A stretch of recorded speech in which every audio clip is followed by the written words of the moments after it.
करीबन 25 एक साल हो गए। Much water has phloem under the bridge, पर मुझे कारण जी अच्छी तरह से याद है। ऐसा हुआ था कि शायद 25-26 मई 1986 में बाहर बरामदे में बैठ के चाय पी रहा था। मेरा लड़का जो अमित वर्मा एडवोकेट है, वो भी जो इसमें मेरे साथ ही रहा केस में, वो बाहर अखबार पढ़ रहा था और उसने अखबार में पढ़ा कि रंगकर्मी कारंत विभा मिश्रा को जलाने में गिरफ्तार। जैसे ही पढ़ा उसने, मेरे मुंह से एकदम निकला, ऑटोमेटिक निकला, one more persecution. Persecution means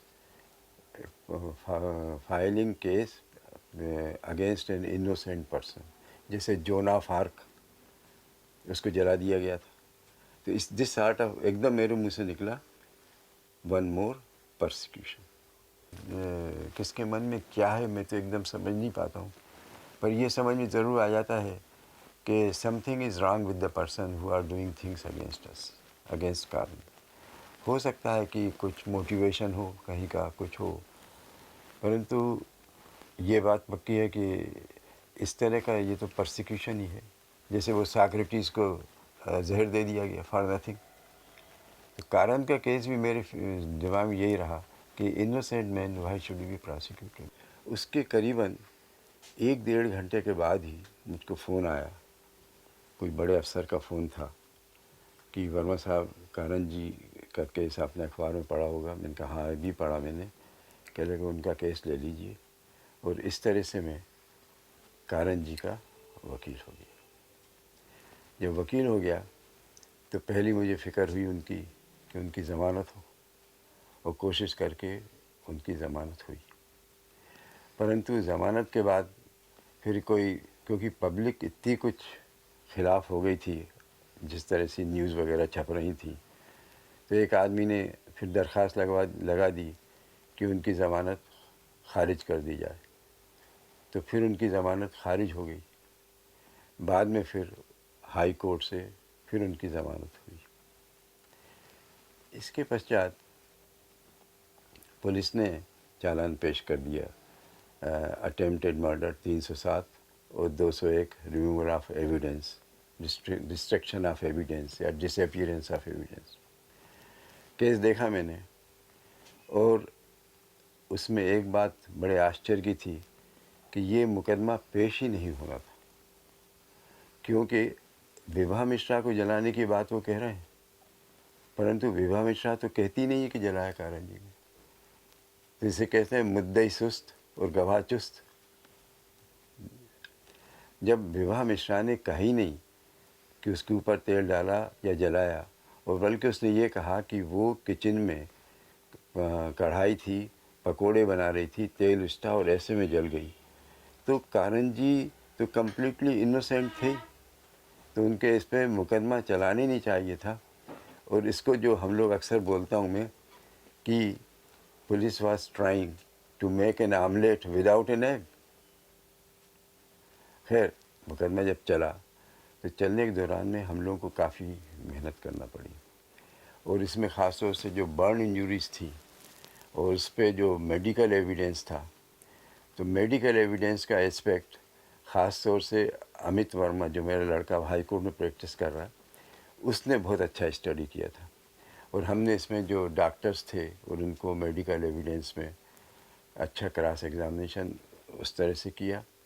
धीरे धीरे केस चलता रहा। बहुत लॉन्ग स्टोरी है, इतनी लॉन्ग स्टोरी बताने की आवश्यकता नहीं है, परंतु every inch we had to fight. और हर बात में ये तैयार करना पड़ता था कि ये सोच के लड़ा जा रहा था कि ये मत सोचो कि विभा मिश्रा ने हमारे ख़िलाफ़ कुछ नहीं कहा, बाकी जो एविडेंस है उसको किस तरह से डील करना और उसको किस तरह से कंट्रोल करके उसको न्यूट्रलाइज करना, ये हमारा काम था। और धीरे धीरे वह होता गया और अंत में तो समय ज़्यादा लगा, और इस समय में कारण जी के सर पे तलवार लटकी ही रही। इससे उनकी क्या मानसिक स्थिति होगी ये वो ही समझ सकते हैं, या उनके साथ जो रहने वाले जैसे हुड्डा हैं या मिसेस प्रेमा कारण थे वो समझ सकती हैं। परंतु अंत में गवर्नमेंट को मजबूर होके या जैसा भी सोचा उन्होंने केस विड्रा करना पड़ा। That was a moral victory of mister Karanth. Karanth ji का जो स्वभाव था, मुकदमे के बारे में ज़्यादा बात करना उतना नहीं, जितना स्वभाव था, ईगो बिल्कुल नहीं था Karanth. He was a man without ego, सरल स्वभाव, संवेदनशील, भावुक। और ये बात पक्की, मैं उनके घर भी गया था। वेरी लर्नेड मैन, विद्वान आदमी थे। और एक बात थी कि पूरे दौरान, मुकदमे के दौरान, वो भी अडिग रहे, शांत रहे, विचलित नहीं हुए।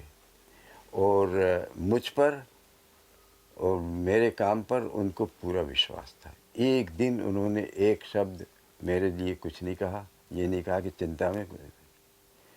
एक और बात उनकी बतलाऊं कि वो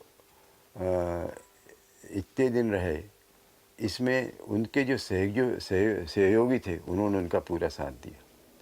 मिसेज प्रेमा कारंत बिल्कुल लगातार उनका साथ दिया। और उनके साथ देने से मुझे भी विश्वास हुआ कि जब पत्नी इतना साथ दे रही पति का, तो पति में कोई दोष था ही नहीं, हो ही नहीं सकता था। She again proved his innocence. That is the thing, that was innocence was doubled rather. That is the position. Hooda ने उनका साथ दिया, उनके साथ काम करता था। एक और बताऊँ शार्ट में, वो जेल चले गए। जेल चले गए तो जेल से उनका एक पत्र आया। उस पत्र में उन्होंने जो कुछ तो लिखा था, उसमें उन्होंने कुछ लाइनें लिखी थी। वो लाइनें आपको बतलाऊं। वाणी की दीनता अपनी में चीनता, वाणी की दीनता अपनी में चीनता, कहने में अर्थ नहीं, कहना पर व्यर्थ नहीं, कहने से मिलती है एक तल्लीनता। ये 4 लाइनें उन्होंने जो मुझे लिखी, तो मुझको एकदम ये याद आ गया कि ये लाइनें किसने लिखी थी, किसकी थी। और ये मेरे पहचान के ही मेरे पंडित भवानी प्रसाद मिश्र थे, जो कि 42 मूवमेंट में, क्विट इंडिया मूवमेंट में नागपुर जेल में बंद थे। तो ये लाइनें उन्होंने जेल से ही लिखी थी। और कोइंसिडेंस की बात कि कानन जी ने भी जेल से ही ये लाइनें मुझे लिखी। तो वो तो आज़ादी की लड़ाई लड़ रहे थे भवानी प्रसाद मिश्र वहाँ जेल में, और कारंत जी भी अपनी इनोसेंस की और अपनी लिबर्टी की लड़ाई यहाँ लड़ रहे थे। और अंत में उधर उनकी जीत हुई, उधर कारंत जी की जीत हुई। And his innocence was proved and he was ultimately set at liberty. परंतु मुझको लगा कि ऐसा इनोसेंट प्रोसिक्यूशन होना नहीं चाहिए।